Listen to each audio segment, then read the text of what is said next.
दोस्तों नमस्कार, स्वागत है आपका दैनिक जागरण में। पश्चिम बंगाल की राजनीति में एक ऐतिहासिक बदलाव आ गया है। भाजपा ने सुवेंदु अधिकारी को बंगाल का नया मुख्यमंत्री बना दिया है।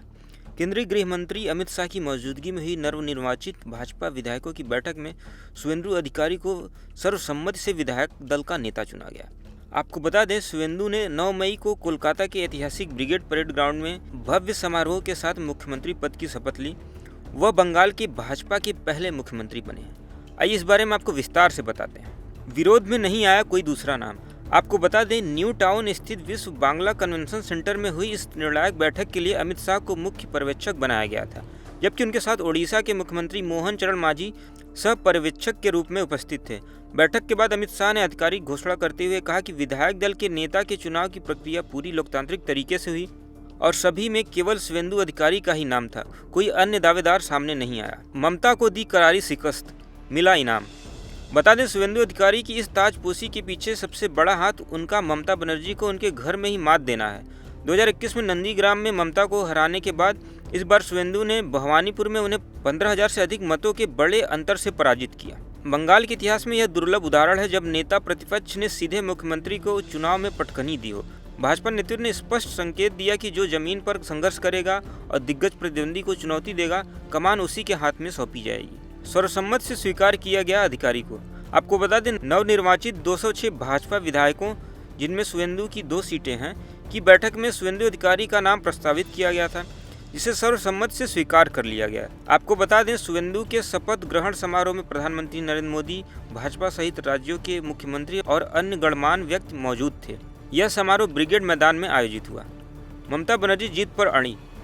बंगाल राज्य के चुनाव नतीजों के बाद एक अजीबोगरीब संवैधानिक स्थिति पैदा हो गई है। 7 मई को विधानसभा भंग होने के बावजूद ममता बनर्जी ने हार स्वीकार करने या इस्तीफा देने से इनकार कर दिया।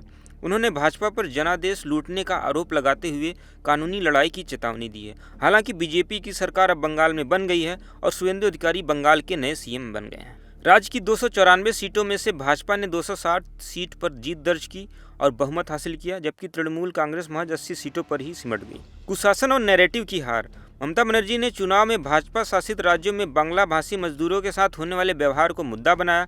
उन्होंने इसे बंगाली अस्मिता से जोड़ा, लेकिन जमीन पर स्थिति अलग थी। भ्रष्टाचार, सिंडिकेट राज, विकास की धीमी रफ्तार और स्थानीय स्तर पर गुंडागर्दी ने ममता के नैरेटिव को कमजोर कर दिया। एक वरिष्ठ मुस्लिम नेता ने खुद स्वीकारा कि मुस्लिमों ने ममता के कुशासन से तंग आकर भाजपा को वोट दिया। यानी डर की राजनीति अब पहले जितनी काम नहीं कर रही है। नई राजनीति का उदय। दोस्तों, ये बंगाल चुनाव में नई राजनीति की शुरुआत लोग बता रहे हैं। पहचान की राजनीति यानी आइडेंटिटी पॉलिटिक्स से अब धीरे धीरे अस्तित्व और विकास की पॉलिटिक्स यानी कि एग्जिस्टेंस एंड डेवलपमेंट पॉलिटिक्स की तरफ लोग शिफ्ट हो रहे हैं। अगर बंगाल का मुस्लिम समाज घुसपैठ जैसे मुद्दों पर खुलकर सोचने लगा है, तो ये भारतीय राजनीति के लिए बड़ा टर्निंग पॉइंट साबित हो सकता है।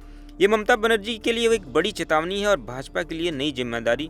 अब सवाल ये है कि भाजपा इस मिले भरोसे को कैसे बनाए रखेगी। घुसपैठ वर्सेस रोजी रोटी का मुद्दा। अब सबसे संवेदनशील और महत्वपूर्ण बात, सीमावर्ती इलाकों में स्थानीय मुस्लिम मतदाताओं के मन में एक चिंता साफ दिखी, घुसपैठ का मुद्दा। हालांकि खुलकर कोई नहीं बोला, लेकिन अंदर खाने चर्चा है कि बंगाल के मूल निवासी मुसलमान अब बांग्लादेशी घुसपैठियों को बोझ मानने लगे।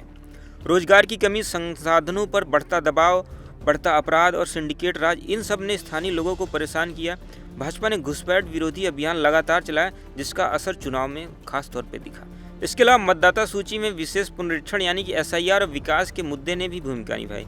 ग्रामीण मुस्लिम समाज को लगने लगा था कि घुसपैठियों के कारण वे अब गेहूं के साथ घुन की तरफ पिसते जा रहे हैं। दोस्तों, अब बंगाल में बीजेपी की सरकार बन गई है और वहाँ की अब आबो हवा बदल रही है। मतदाता अब सिर्फ भावनाओं पर नहीं, मुद्दों और भविष्य की सोच पर वोट कर रहे हैं। मुस्लिम इलाकों में भी भाजपा ने बहुत अच्छा प्रदर्शन किया है। ये दिखाता है कि बीजेपी की जमीनी स्तर की लड़ाई कितनी अच्छी है। आपको क्या लगता है, क्या बीजेपी बंगाल में लोगों का दिल जीत पाएगी और चुनाव में किए हुए वादे को पूरा कर पाएगी?